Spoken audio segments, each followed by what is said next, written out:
Hey everyone, it's Ben Hardy here, and in today's video we're doing a comparison between a Jeep Wrangler Rubicon 392 with the Xtreme Recon package and a 2022 Ram TRX. Now the reason I'm using this TRX and not my TRX is this TRX is actually pretty close in sticker price to this Wrangler 392. So now we can answer the question, if the price is the same, which crazy V8 off-road vehicle should you buy? First and foremost, so a huge shout out and thank you to the Larry Miller Jeep Chrysler here in Provo for giving me some time with the TRX. Check out the inventory in the description down below. And then on a side note, if you want to save time and money, the next time you go and purchase a car, link to my course in the description down below. Let's get into the video.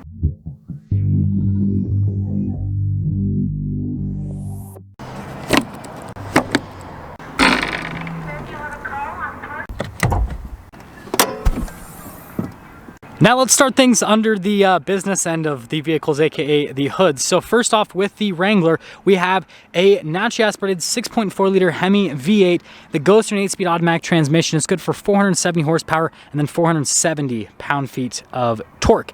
Now popping over to the TRX, we have a supercharged 6.2 liter V8, goes through an 8-speed automatic transmission, good for 702 horsepower and then 650 pound-feet of torque. You can see that beauty under the hood.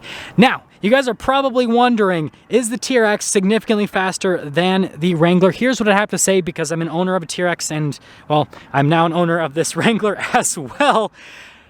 They're not that different from an acceleration perspective. The TRX has a 3.55 axle ratio from the factory. This, with the Xtreme Recon package, has a 4.56 axle ratio. The Jeep is also significantly smaller than the TRX. It weighs quite a bit less. And so the 0 to 60 times are very similar. I am going to be doing a race between my TRX, which is not this one, and then my Jeep, which is this one, in the very near future to see, but I don't think there's going to be a huge difference. So from an acceleration perspective, they feel pretty close.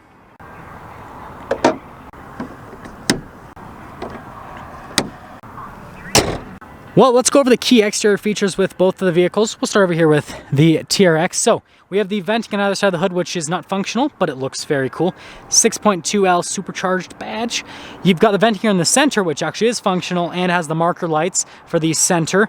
We've got the full LED lights that are from the limited Ram with the venting there on the side. And then we've got the marker light on the side. The marker lights are federally mandated because the TRX is a wide boy. Fog lights integrated in the bumper.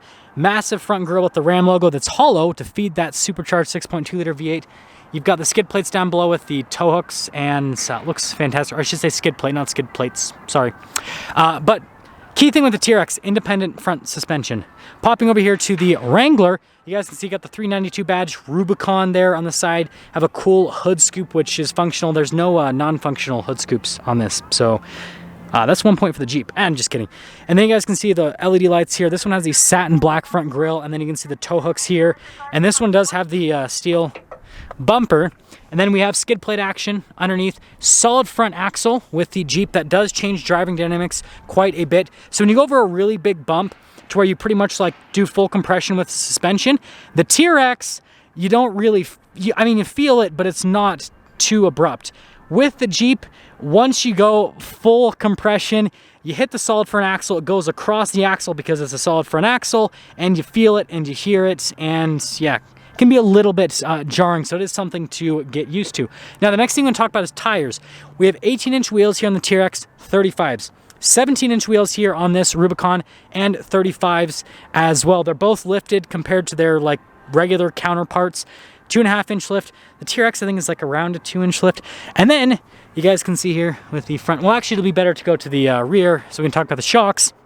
With the TRX, we have the active shocks from Bilstein. They're the Black Hawk shocks. 5-link coil suspension here in the back end. These shocks are the most advanced shocks that Bilstein has ever made. They are fantastic. They adjust to whether you're driving on-road or off-road. They're really good at dampening, and they give this truck an extremely smooth ride quality. Now, popping over to the Jeep, which we can't see it from there, so we'll pop under here. We have these Fox shocks. They're not an active system like what the TRX has. They're really good at dampening, but it doesn't have that same level of adjustability that the TRX has. So this does ride rougher on-road, and when you go over big enough bumps off-road, like I said, because of solid front axle, because the shocks aren't as advanced, you do feel a little bit more in the Jeep than you do in the TRX. So it's something to consider. Notice we have the rock rail here with the Rubicon, and then you guys can see difference in styling, right? Massive fender flares here with the Jeep, whereas with the TRX we have massive fenders and smaller fender flares. Got the cool venting there. No rock rail here on the side, sadly. And then you guys can see the extensions here for the 35s that come with the Xtreme Recon package. And here's a good size comparison. So I've got them lined up at the front pretty well. So you can see here with the rear, just how much longer the TRX is compared to the Wrangler. I mean, even like take off the spare tire and I mean, it's a pretty big difference between both the vehicles from a length perspective. So the TRX is, you know, quite a bit wider, quite a bit longer. So it's just a much larger vehicle overall.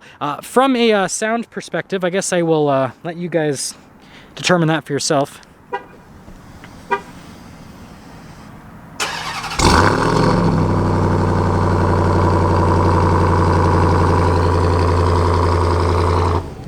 Pretty good, pretty good. Got to go over to the Jeep now. I think I've got the valves open.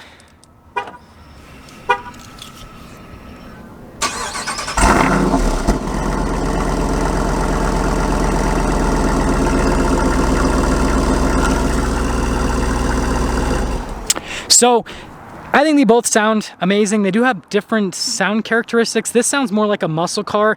That just sounds like a crazy beefy V8. And obviously you get the supercharger one with the TRX, whereas this naturally aspirated, you don't. The other thing to mention, and you guys heard me say it, the Jeep has an active exhaust, so you can make it quiet or loud. The TRX is always loud, no matter what. There's no change with that. And then obviously, being a truck, you have a truck bed. And let's look at the payload sticker, actually, and see what this TRX is able to haul. Of course, I locked the truck in the middle of the review. You know what? Good job, Ben Hardy. Anyways, you can see the payload sticker right here. So 1,276 pounds on the TRX is what you could add to it. Then we'll pop over and see the difference with the Jeep.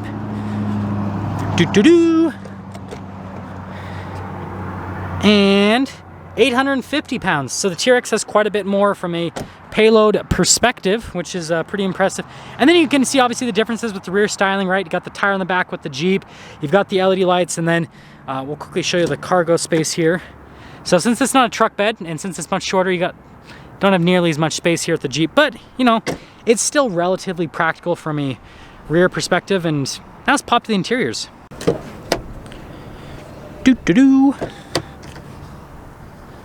So let's do a quick run through with both of the interiors. So starting here with the TRX, you have really nice materials. So you've got like leather here, and you guys can see the Alcantara. Looks fantastic. And then same thing with the seats. Really nice leather seats here. Alcantara, you've got the piping here down the side. And then you guys can see here, now it's got the cup holders. You got the USBs, you got a full power outlet, tons of space here in the back. This doesn't have the reclining seats, but you got storage underneath the seats. And then you guys can see here with the ice buckets. But yeah, you can very comfortably fit 3 people here in the rear, no problem, and they're gonna be living the life of luxury. Now, popping over here to the Jeep, you guys will notice material use isn't nearly as nice, but this is a lot easier to clean off. So if you get the interior really dirty, the Jeep's gonna be easier to clean off. And then you can see here the seats again, same story, not nearly as much legroom, and you got the little hump here in the center, so it's not as comfortable for 3 people to sit across. And then you guys can see the window controls, outlets, all that fun stuff with the Jeep. So, you know, not as much space there in the rear. And then popping here to the front with the TRX, door panel is just as nice as the rear, and then the seats as well. You can see that whole setup, and pop in, got leather on the grab handle even. You can see the steering wheel here, you got the nice paddle shifters, leather wrapped steering wheel, and really practical. Notice this doesn't have adaptive cruise control. Funny because the Jeep does. But anyways, you can see the gauge cluster, half analog, half digital. You guys are probably wondering on fuel economy. I average like 9 miles per gallon on the TRX. I don't know how much I'm going to average in that yet because I haven't driven enough, but I'm guessing low teens. I think it's going to get better fuel economy than the TRX. That's just my personal opinion guessing. And then you can see here at the infotainment system, pop it into reverse, got a backup camera with this particular one, but 12-inch display, definitely, you know, really cool, techie looking. Got a bunch of auxiliary switches as well. And then we have a bunch of drive modes you can go through with the TRX. So you guys can see here, if I press the drive mode select, we have our custom, mud, sand, rock, Baja, sport. I'm pressing the button, come on, tow, and snow, and keep going, I believe in you. Auto. Bunch of different drive modes. And then notice here we've got our 4-wheel auto, 4-wheel high, 4-wheel low, axle lock, and we have our launch control as well. So that's another distinction with the TRX. It does have launch control, which is pretty cool. You can see the little shifter setup, center console, and all that fun stuff. And then we got the dual glove box. So just notice there's tons of storage space, and then notice like the interior definitely feels very luxury-esque with the TRX. And shut that off. You guys get to walk with me because this is a impromptu video that's a little bit more amateurish. Okay, you can see here at the front of the Jeep, again, not as nice material wise. Got blind spot marking for the mirrors. And then the front seats again, they're comfortable in my personal opinion, but again, it's not as luxury feeling. And then popping it on, sounds so cool. Love the 6.4 Hemi. I definitely think the 6.4 Hemi exhaust sounds better than the TRX exhaust. That's just my personal opinion. Stock to stock, it's my personal opinion. You can see the steering wheel. I feel like it's just as nice as the TRX. It's got like nice leather. You got the paddle shifters on it. And again, I got adaptive cruise control.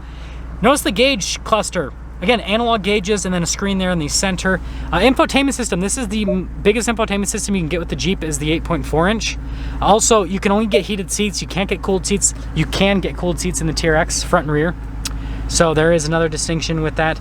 Again, you got the valved exhaust. I guess also should show the camera so you guys can see the resolution on it, and then we got the forward camera. TRX, you can get 360 camera system. And then the other thing with this, the TRX only has a rear locker. This has front and rear lockers and a sway bar disconnect. And then the driveline select is very similar, right? 4-wheel auto, 4-wheel high, part-time, neutral, 4-wheel low. Then you can see the shifter. But notice storage space in here isn't nearly as good with the Jeep, so it's definitely more cramped from a storage perspective. And I love how I have my Bill Stein bag in a vehicle that has Fox shocks. And then you guys can see the top you can take off. Oh, that's a big benefit of the Jeep, right? You can take the top off versus the TRX. It's fixed with everything, so you don't have that, but that's the interiors. Let's talk about pricing with both the vehicles. So the TRX starts at just over $70,000, fully loaded. It's like $95-ish thousand. And like I said, this one's in the $80-ish thousand range for the original MSRP. Now, the Wrangler, on the other hand, starts at $70-something thousand roughly, just like the TRX. Fully loaded though, it doesn't go as expensive. It's in like the mid 80s in terms of the fully loaded price. Now that is obviously before market adjustment. Both of these vehicles sell for significantly over MSRP, new and used as well. But both of these vehicles are pretty much, again, the same price as they are both equipped right now in today's video. So, which vehicle is a better value, the Ram TRX or the Jeep Wrangler? It's really going to depend on what you're going to use the vehicle for. Obviously, the Jeep is way better at crawling and all that kind of stuff because it's smaller and solid front axle and it's got all of the crawling equipment. Whereas the TRX is better at like high-speed off-roading. But if you're just wanting a cool off-road daily driver, here's what I have to say. The TRX feels like a full-blown luxury vehicle. It's very smooth, it's very comfortable, has tons of space. So especially if you have a family, it's a great family vehicle that's awesome and fun. The Wrangler, on the other hand, right, doesn't have nearly as much space. It's not as comfortable, but if you get the top insulation like what I have and a hard top, it's actually pretty daily drivable. Like, I was surprised and shocked at how comfortable the 392 with the Xtreme Recon package is from a ride quality perspective and from a noise insulation perspective as well. So again, the TRX is more daily drivable, but if you don't have, you know, a family, you don't have to carry around a bunch of people all the time, the Wrangler is a great daily driver, but you still can carry people. Like, the back seats will fit people. It's just that, like, in the TRX, the back seat is massive, right? You can just lounge back there versus the Jeep. You're just like kind of sitting back there. So it really just depends on what you're looking for. That's going to sum things up with our video comparing this TRX to this Wrangler 392. And again, a huge shout out and thank you to the Larry Miller Dodge Ram Jeep Chrysler here in Provo for giving me some time with the TRX. Check out the inventory in the description down below. I'll see you guys.